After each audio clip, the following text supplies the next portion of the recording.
Yeah. So I wanted to say, welcome to Crow's Feet Life as We Age. I'm Nancy Peckenham. I'm the founder and one of the editors of the publication. And we're really happy that you could join us today to talk about how we have a community here at Crow's Feet. Just for a little background, I started Crow's Feet 4 years ago. And the idea was that I had personally started writing about aging issues because I felt that my own reality of what it meant to be in my 60s was at total odds with what the media was portraying later life. And I wanted to be part of a conversation to let the world know that, geez, life in your second half, and I call that maybe after 50, because remember, we're all living a lot longer. So we have this period in our lives when we can be really creative. So I don't think that a lot of people know that and they fear aging. So I invited other people to also write in a huge umbrella. What does it mean to you to age? And that means looking back at the past, looking forward to what you can do, complaining about your aches and pains.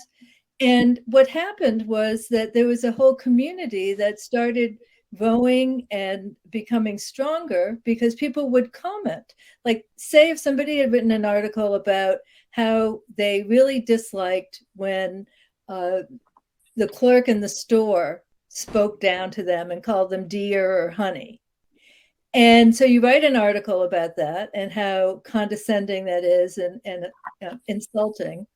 And then you have 20 comments from people saying, yeah, I know that happened to me too. And I don't like that either.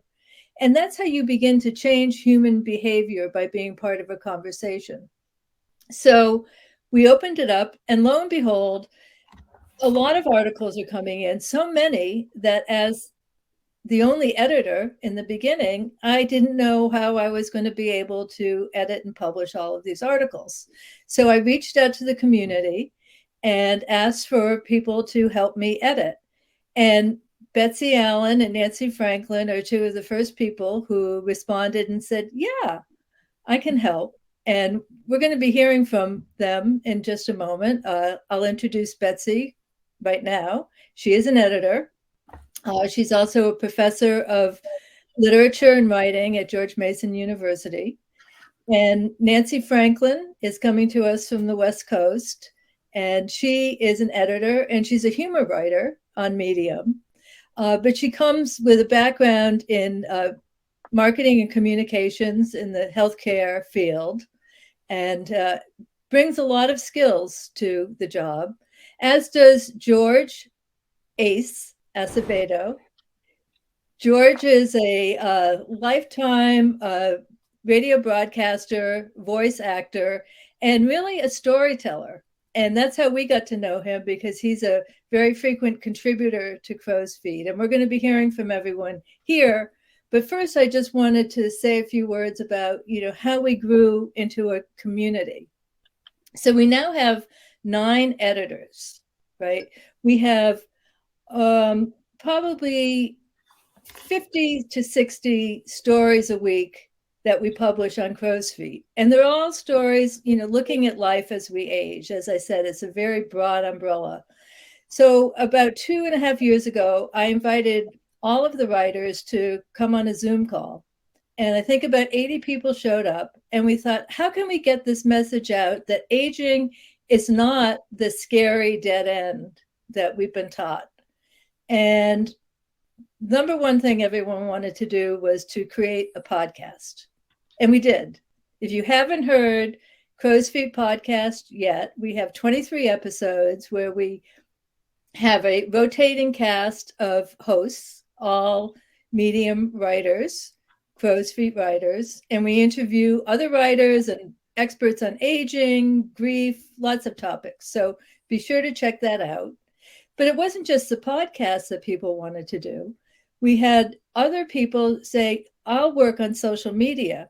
We have a Facebook group that everyone is welcome to join, and we promote other people's writings, and we comment about, funny things that happen to us. And it's a nice community place. We're on Instagram, we're on Threads, and we're on X, which of course we all know is Twitter. And then after that meeting, or actually it was during that meeting, someone suggested, well, why don't we offer writing prompts? So one woman in particular, a writer from Canada, said, oh, I have all these ideas. I said, great, you are the prompt editor. So Robin James, every 2 weeks, gives us some great writing prompts for people who are looking for ideas. Because, one of the concepts of this community is really to support one another.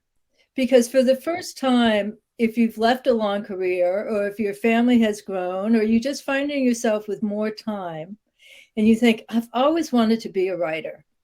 And you know what they say, write what you know. So you say, yeah, write about aging, write what you know. And we're here, we accept people who are just beginning writers because we want that conversation to be broad. And we want to include writers who might not have the advanced skills. Of course, we're very fortunate because it turns out that everyone's aging. So a lot of, very skilled writers have subsequently joined Crow's Feet as well.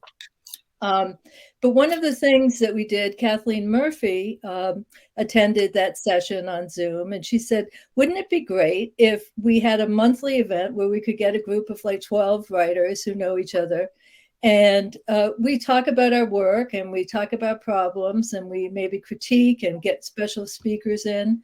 So we now have something called Crow's Feet, or CF Connect, which is a small group of a dozen writers who meet. And, we're always looking for ideas of, how to keep the publication and the message strong, because, it's a real uphill battle. Just because 400 or 500 people are writing about, how wonderful life is, doesn't mean that all the preconceived ideas are going away. So we want to keep growing. And, we welcome the participation of everyone here. So I'm going to stop now, and I'm going to hand the mic, so to speak, over to Betsy Allen. And she's going to talk a little bit about what we look for as an editor. Thanks, Nancy. Yeah, I'm one of the editors for Crow's Feet, and I've been a editor most of my adult life. So I have edited lots of different kinds of, publications, my own writing, student writing, that kind of thing. I first of all am continually impressed with the quality of stuff we get from contributors to Crow's Feet. It is really impressive. Just not only the quality of the writing itself, but the breadth of experience and the different perspectives. It's just amazing. It really runs the gamut. We have, kind of reflections and memories of the past and kind of how it formed these people to be who they are. Health accounts or health challenges. Again, as Nancy mentioned, it's not all this rosy picture. It's also, gosh, this part of aging kind of sucks. And, but it's great to have somebody else say, yeah, it does suck. And have that community together. End of life issues, identifying ageist stereotypes, offering new ways of thinking about aging, and this is something we've been thinking about lately in a little more depth, is getting younger people involved to talk about their attitudes toward aging, kind of how they feel about it, what they've noticed about maybe aging relatives or friends or acquaintances, and how their maybe thinking is changing over time. So those are things we're seeing and we'll want to continue to see, offered to Crow's Feet for publication. Speaking more generally, though, things that we like to see in submissions are really thoughtful, personalized pieces. This is as opposed to something that maybe is a little more generic in content. Just because we want that writer's voice. We want to hear from the writer. We want that unique story that only you can tell. And we love to see that. And it really brings the pieces alive. We want essays that are substantive, but we don't necessarily want something that's going to take 20 minutes to read or, 15 minutes to read. We want them to be kept to a workable length. A lot of stories that we get are in a sweet spot of anywhere from 3 to 7 minutes. And depending on how much content there is, what that, where that's appropriate to be longer, that's fine. We want submissions with as few typos and grammatical mistakes as possible, and that's just any editor wants that. But, just for our writers to be careful. And, so importantly, because we want to keep Crow's Feet integrity as a information source, we do want you to cite and hyperlink any information you have that doesn't originate with you or isn't kind of common knowledge. So we like to see that just so that people know where the information's coming from. Very quickly, what we don't like to see so much of are listicle articles, kind of the stuff you might see on BuzzFeed, kind of the 1 or 2 word items, and there's a list of 10 of them. Not so great. Pieces that kind of contain a specific political or religious ideology. We kind of want to, stay on an even keel with that. Generic submissions that offer no unique voice of the writer, as I mentioned before. And the reason I mentioned that is because with the rise of artificial intelligence, we're kind of seeing a slight uptick in pieces sometimes that don't have that, unique voice or that personalized nature. We want to kind of not deal with artificial intelligence generated articles. We want your voice, your experience. So those are kind of some of the things that we look for. And I welcome anyone who wants to submit. We're anxious to read your stuff, and thank you. Okay.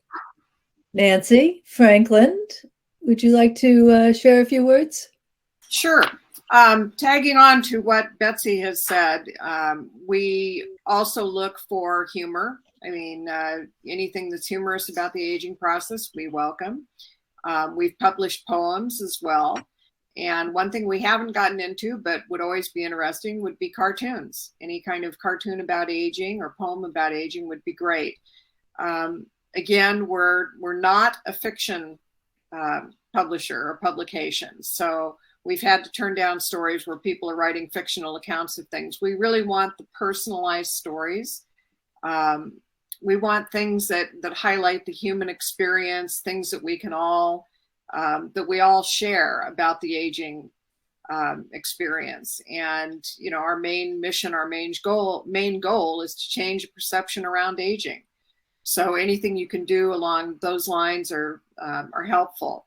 Again, to Betsy's point, we look to see that the quality of writing is such that it's easily understood by everyone else. And if you're a new writer and you feel like there are things that you don't know or you're afraid to look into, I strongly suggest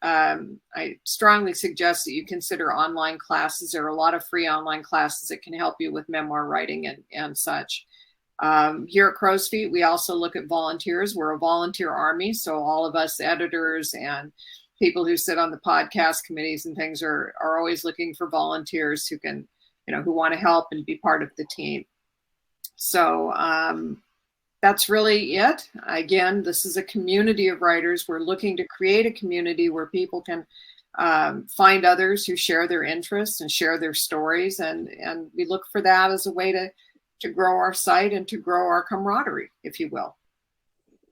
And Great. That's all I have to say. Well, thanks, Nancy. I think it is going to be interesting now to hear from a writer, from his perspective of what's it like to come up with story ideas for this great publication and be part of the community. So, Ace, you want to take it away? Yeah, absolutely. I come at this from an idea of idea generation, and I'll talk about that in a second, and how I managed to come up with stories, because that seems to be, we talked about prompts, and those are very helpful, but there are some other ways that you might consider if you're just getting into writing or you can't figure out what to write.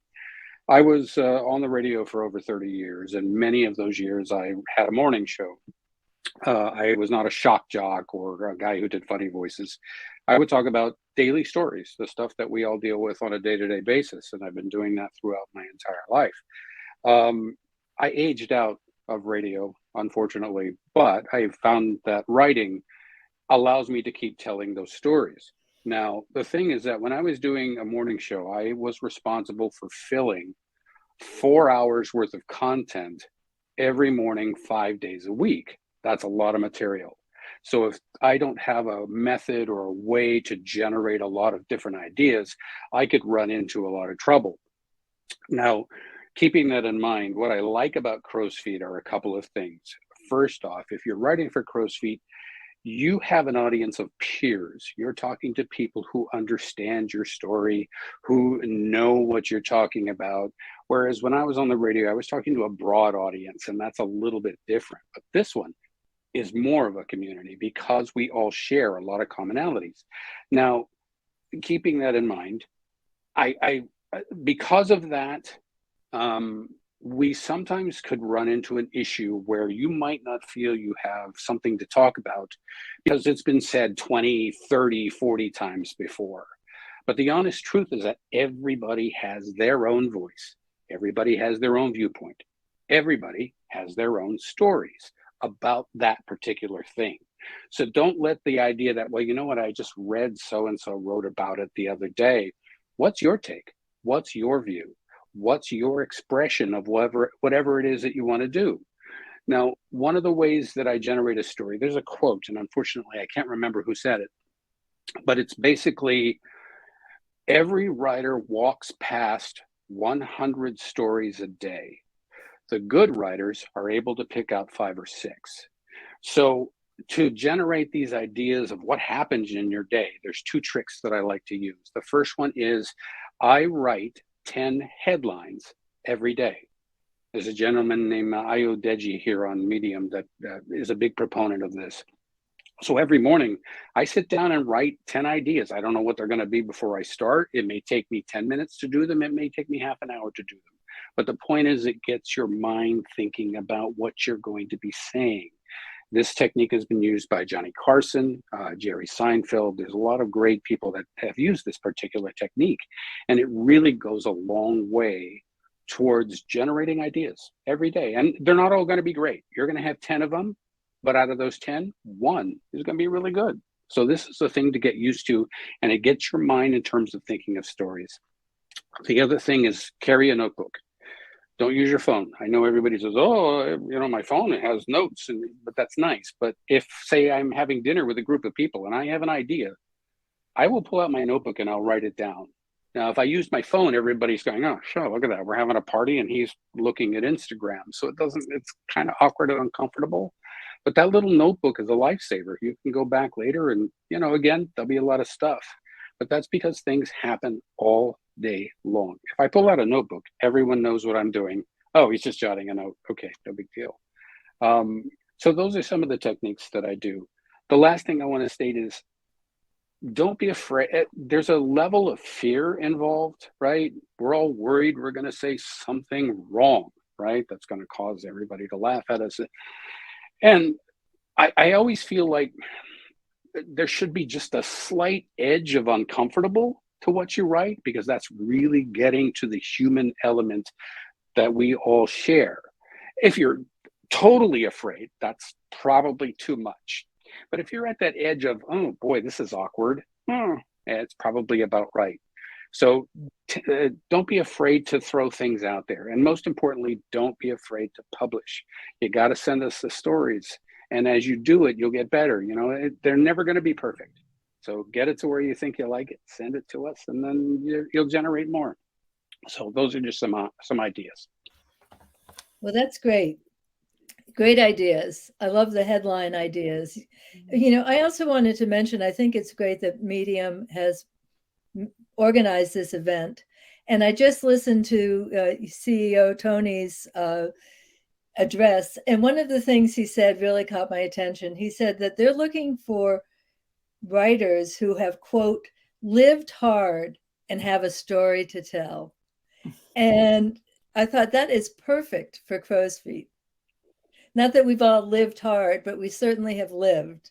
And it's that experience that we want to share with people. And it's the experience that continues. We had a writer who wrote with us until he was 96. And he filed his last story a week or two before he passed away. So we have a long life and lots of opportunities ahead of us. We did open the Q&A. If people want to ask a question of any of us, down in the lower right-hand corner of your screen, you should see a little blue button that says Ask a Question. And you can put your questions in there, and we will try to answer them. I also left a note in there about where you can listen to the Crow's Feet podcast in addition to Spotify and all the other online places, and where you can visit Crow's Feet as well, which is, the Medium site. So Nancy, we had a couple of questions. One is, what is the ratio of US to overseas writers? Well, that's hard to tell exactly, although I would guesstimate that 75% are in the US. Maybe, well, I don't know. There's a very large percentage in the US and Canada, and I'm not sure how to break that down. More US than Canada, but still a very healthy group from Canada. We have a number in England. It's largely English-speaking countries, Australia, New Zealand, India, but we'd love to have more international writers. We have 2 of our editors are in Australia, one in Perth and one outside of Melbourne. So, we'd love to hear from other people, and we'd love to hear from young people as well who are thinking about aging. One of the interesting things I've come across is a study that says that a lot of people in their 20s, they don't think they're ever going to die, and they don't think about aging. So that's fine. But if you are thinking about what is my future going to be like, please send us your stories, because we'd love to hear from you. Yeah. And if I may talk about that briefly, I have written several stories after having conversations with I worked for Apple for a while, and I worked with kids, 20-year-olds. And so it was fun to listen to them and ask them questions about these particular issues. So I have written stories based on conversations I've had with kids. So there's another avenue to explore. Talk to your own kids, talk to your own grandkids, talk to other younger children, and ask them about things, and that'll give you something else to write about. So we can still get kind of the youth perspective, while at the same time, with an experienced voice. So that could work out too. Yeah. Nancy, one of the other questions that was asked, and I know this has been asked in a lot of other sessions already today, is how do we choose stories that we boost?